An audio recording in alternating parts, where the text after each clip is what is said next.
magst oder Harpo magst. Yeah, thank you. Dankeschön. Lovely guy, Philip. You're so cool, man. So really, really, really. I got you in my heart, you know. These 2 days, the last days that I learned to know you. It's really, really nice. Super Typ, Philipp. Ich bin echt begeistert. Wirklich, ich habe dich wirklich ins Herz geschlossen jetzt die letzten 2 Tage, wo ich dich kennenlerne. Well, as I said at lunch, it takes one to know one. As I said at lunch, it takes. That's your point. My point is, you know somebody if you know him with your heart, and then it's all enough. All enough. Ich glaube, man kennt jemanden, wenn man ihn mit dem Herzen erkannt hat, und das reicht dann auch vollkommen aus. But there are 2 other points which I want to mention. Sure. Okay, Noch 2 Sachen, die ich sagen möchte. Kannst du auch Deutsch machen, das ist ja, mein Gott. Wir haben ja einen Übersetzer. Danke, Daniel. Well. Das erste ist, ich glaube, dass in der Sache die Erfindung oder ich weiß gar nicht, ob du das in der USA kennst, Philipp, ein bedingungsloses Grundeinkommen. Kennt ihr das in den USA? So, first of all, I have 2 points I would like to add. First, the concept of basic income. I don't know. A condition is no condition. Yeah, it is. You done? No, go ahead. The concept of basic income. I don't know actually if that's popular in the US. If you know what I mean. If you mean a minimum wage? No. Unconditional basic income, like they had it in Delaware actually. Lass mich das erklären. Ich mache es auch kurz. Man kann darüber Romane schreiben.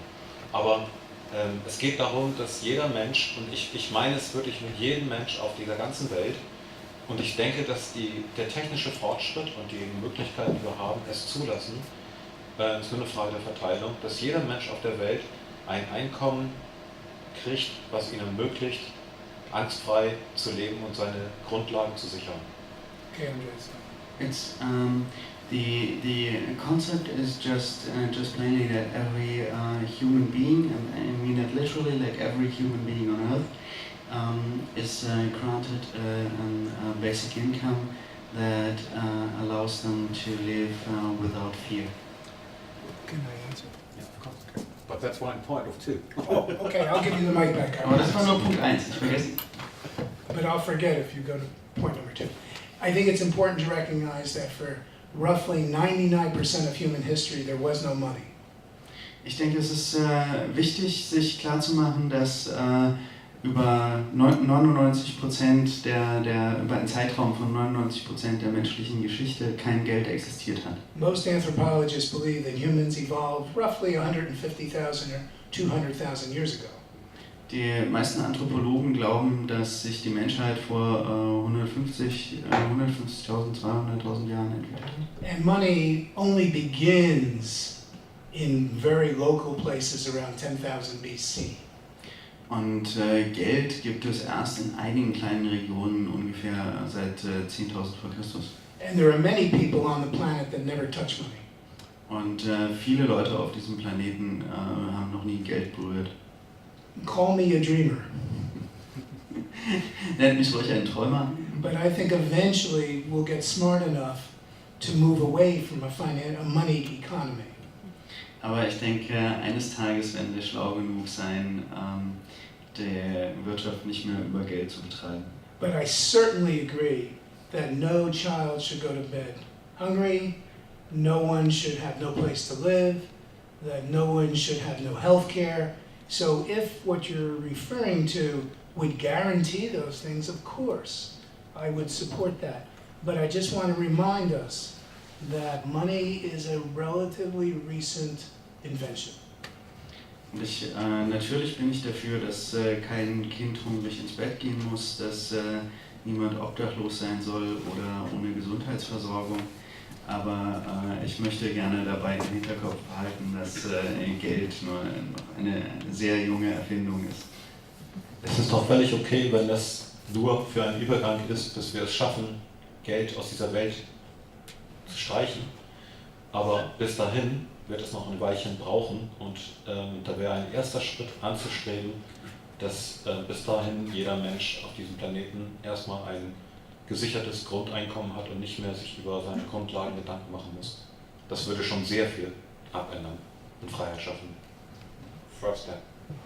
It's completely fine if it's just an intermediate solution, but I'm really in favor for the time being that we still are using money, that we grant every human being the means to a decent life. Okay. What's your second question? The second point is that, Deutsch meinetwegen. Der zweite Punkt ist für mich, dass ich glaube, dass es gut wäre, wenn wir wegkommen zu glauben, dass wir was verstehen. Weil ich glaube, wir verstehen nicht wirklich viel als Menschen und ich muss gar nicht hergehen und immer alles versuchen zu analysieren und Lösungen zu finden. Vielleicht bis dahin erstmal, ich will noch gleich da was zu ergänzen. The point is, I would like us to stop believing that we understand so much, because actually we don't. If we keep analyzing and thinking, what? Ja, ich glaube, dass es wichtig ist, viel wichtiger ist als zu verstehen, zu vertrauen.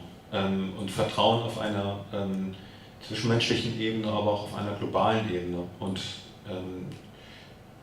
und uns eher Gutwilligkeit zueinander und Vertrauen zu begeben. Das war's. And I believe that trust and goodwill, as well on a personal level as on a global level, are really much more important than understanding and analyzing. Okay. Ich bin hergekommen, um ein bisschen was über Reich zu erfahren, weil ich weiß gar nicht viel über ihn und habe heute auch nicht so sehr viel erfahren. Auf alle Fälle, also kann ich ja nur die Fragen stellen, die aufgeworfen worden sind. Also warum war er im Gefängnis? Warum ist er im Gefängnis gestorben? Und hat er auch Ideen gehabt, wie man das verwirklichen kann? Also seine Ideen hat er über Verwirklichung schon dazu Fragen gestellt.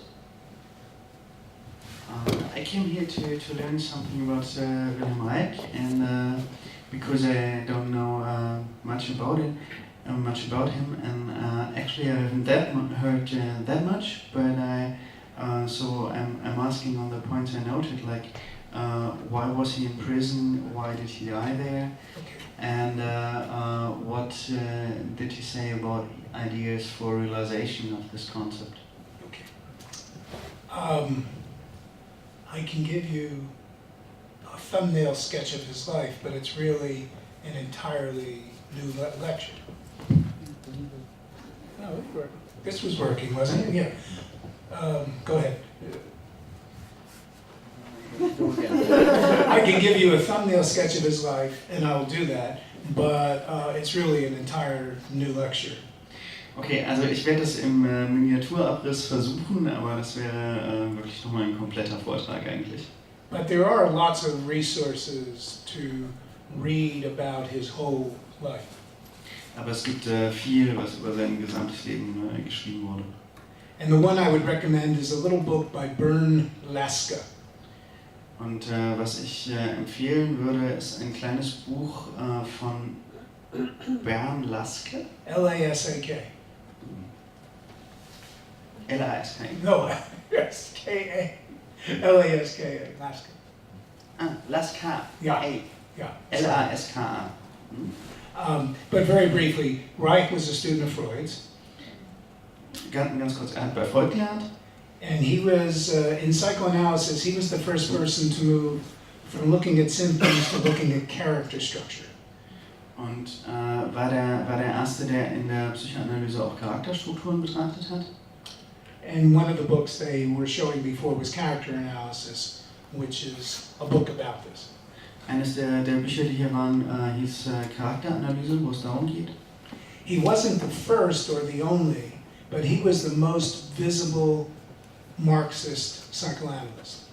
Er war nicht der erste oder der einzige, aber der prominenteste, exponierteste Marxist in der Psychoanalyse.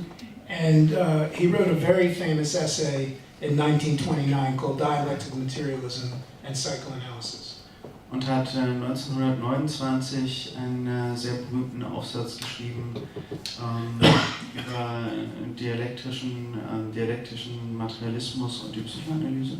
When he was in Berlin, he was involved with what he called sexpol, or sexual politics. In Berlin hatte die Sexpol, war er Teil der Sexpol, der sexualpolitischen Initiative. Das hätte ich fast gesagt, aber das hat er nicht so gesagt.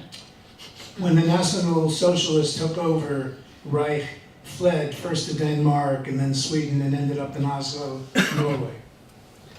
Als die Nazis die Macht übernehmen, ist er über Dänemark und zuerst nach Dänemark und dann weiter nach Schweden und Norwegen geflohen. And once he was in Norway, he sort of moved from psychoanalysis to empirical scientific investigations of what he then called libido. Und in Norwegen ist er dann hat er sich ein Stück weiter bewegt von der Psychoanalyse zur empirischen wissenschaftlichen Untersuchung dessen, was er damals Libido genannt hat. He wanted to see if Freud's libido was an actual energy and not just a intellectual construct. Er wollte herausfinden, ob Freuds Libido-Konzept, ob es sich dabei um eine tatsächliche Energie handelt oder nur um ein Konstrukt. And he began a series of experiments which ultimately led to his discovering this new form of energy, which he called orgone energy. Und er hat eine ganze Reihe von Experimenten durchgeführt, was dann zu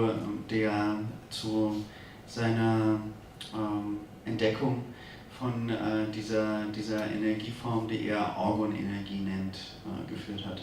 He came to the United States in 1939, and from there until the end of his life, he pretty much studied this form of energy. 1939 ist er dann in die Vereinigten Staaten gekommen und hat ab da im Prinzip bis zum Ende seines Lebens diese Energieform studiert. Part of his work involved a very simple device called an orgone energy accumulator. In einem Teil seiner Arbeit ging es um ein sehr, sehr einfaches Gerät, Mechanismus, Konstruktion, die er Orgonakkumulator nannte. And the US government just assumed that this was quackery and nonsense, and eventually the Food and Drug Administration got the accumulator labeled a fraudulent device. Und die Regierung der USA ist einfach davon ausgegangen, dass das Quacksalberei und Abzocke ist und die FDA, die Gesundheitsbehörde, hat dann diese Akkumulatoren als Betrugsgeräte eingezogen. But what is fascinating is that the FDA claimed that any book of Reichs that had the word orgone in it was a label for the now proven fraudulent device. Und was interessant war, ist, dass die FDA behauptet hat, dass jegliche Schrift von ihm, in der das Wort Orgon vorkam, eine Werbung für diese nun bewiesenermaßen betrügerische Gerätschaft sei. What you're holding in your hand are not books, they're labels. Also was Sie hier in der Hand halten, sind nicht Bücher, das sind Werbeschriften. And then the US government burned all of his books. Und dann hat die US-Regierung seine sämtlichen Bücher verbrannt. Reich has the dubious honor of being the only person whose books were burned by the Nazis and the US government. Er verfügt über die zweifelhafte Ehre, der Einzige zu sein, dessen Bücher sowohl von den Nazis als auch von der Regierung der USA verbrannt wurden. There was this injunction. Reich eventually, or one of his assistants violated the injunction, and then he was charged with contempt of court, and that was led to his being in jail.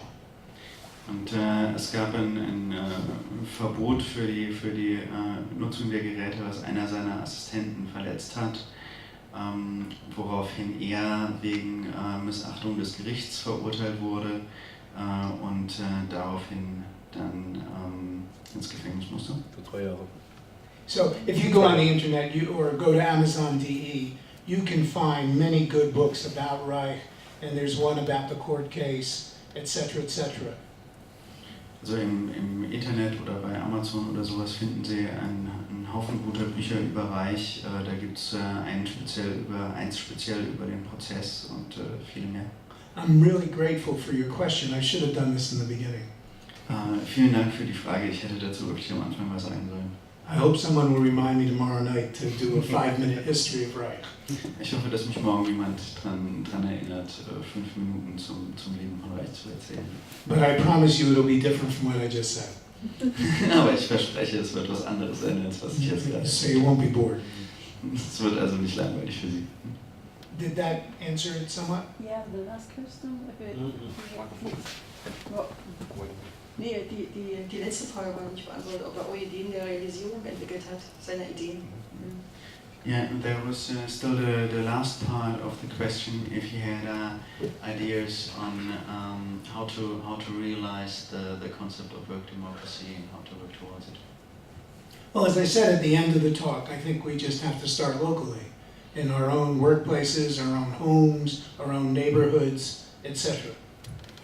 Also wie zum Ende des Vortrags bemerkt, glaube ich, wir müssen einfach lokal anfangen, zu Hause, am Arbeitsplatz, in der Nachbarschaft. I agree with Andreas that we can't know everything, but I think we can know some things. Ich stimme Andreas zu, dass wir nicht alles wissen können, aber einiges, denke ich, können wir schon wissen. And if people had better knowledge about the connections, they might change their behavior. Und wenn Leute die Zusammenhänge genauer kennen, ändern sie vielleicht auch ihr Verhalten. For example, do you know how cell phones are killing gorillas? Beispielsweise wissen Sie, warum Handys Gorillas umbringen. When you get home tonight, ask Madam Google. Just put in the words, Not with Google. put in the words cell phone and gorilla, and then the mineral is coltrane. Just put in those 3 words, and you'll learn a lot about this connection. Wenn Sie heute Abend nach Hause kommen, fragen Sie einfach Tante Google nach Handy, Gorillas und Coltan und Sie werden es bestimmt verstehen. Did he say Mrs. Google? You did good. Aunt Google. You're too much, Daniel. Okay, any other questions? Yes, Monsieur. Monsieur Roger.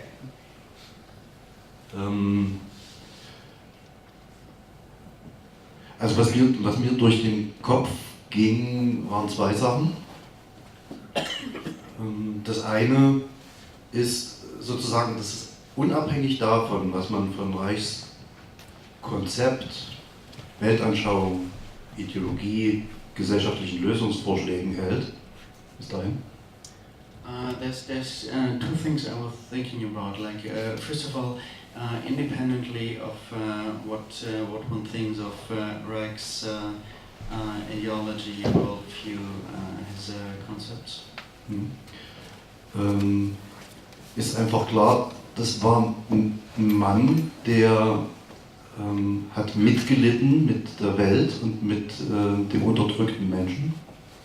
It's clear that he had a lot of, he suffered a lot and had a lot of compassion with the world and with the people.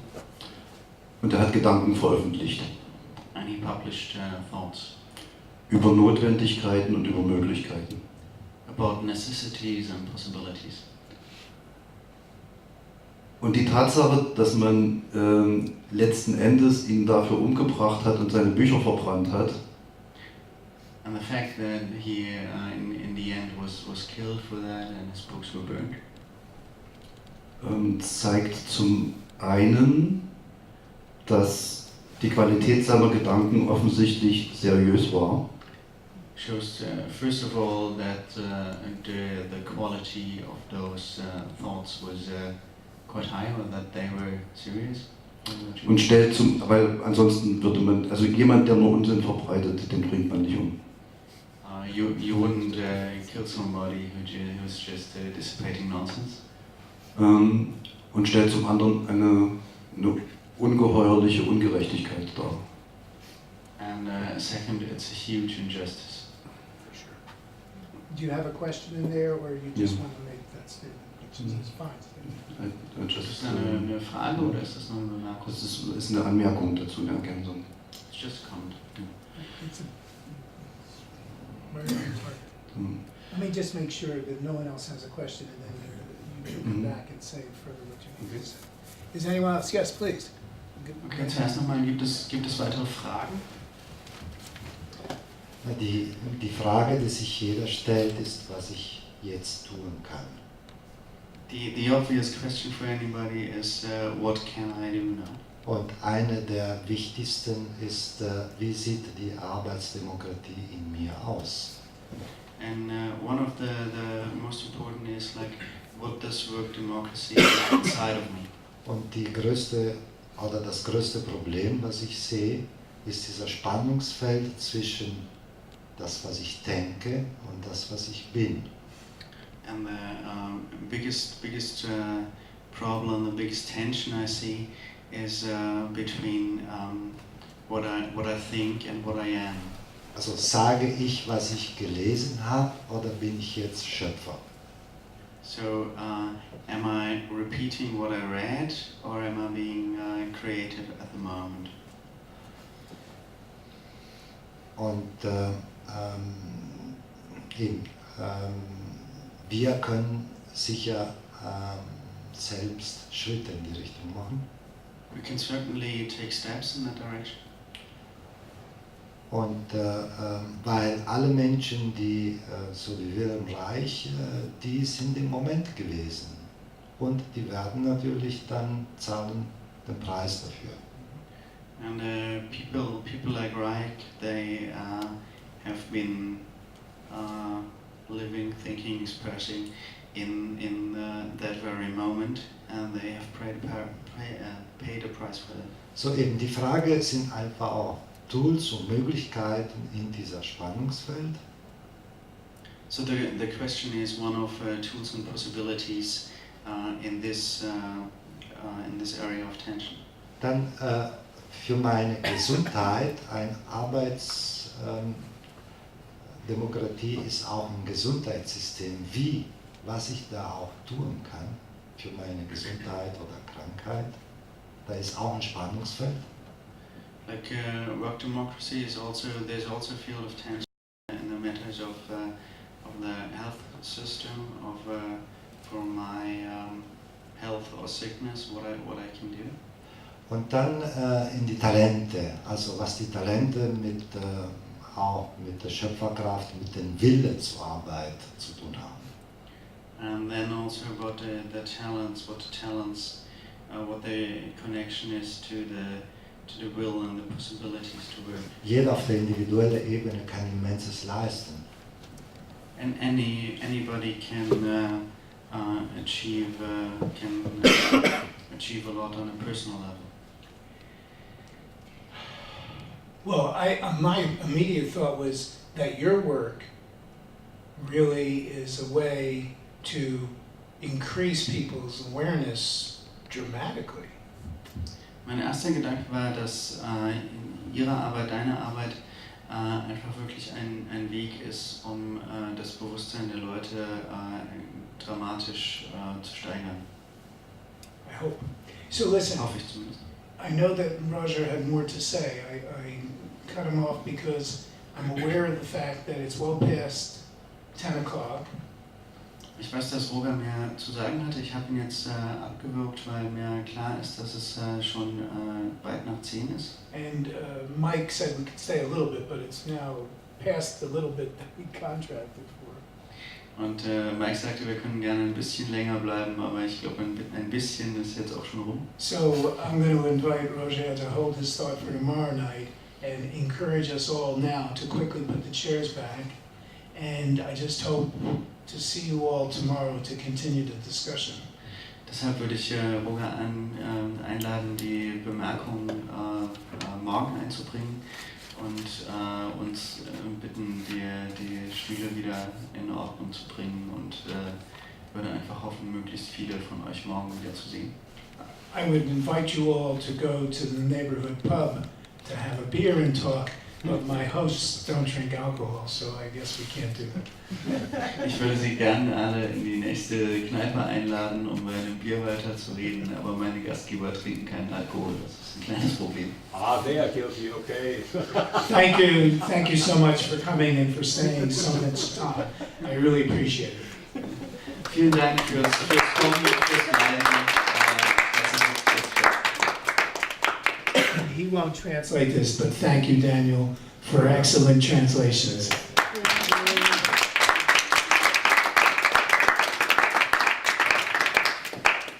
We can bring the beer, the German beer. I would like that, but I don't know what these guys will do.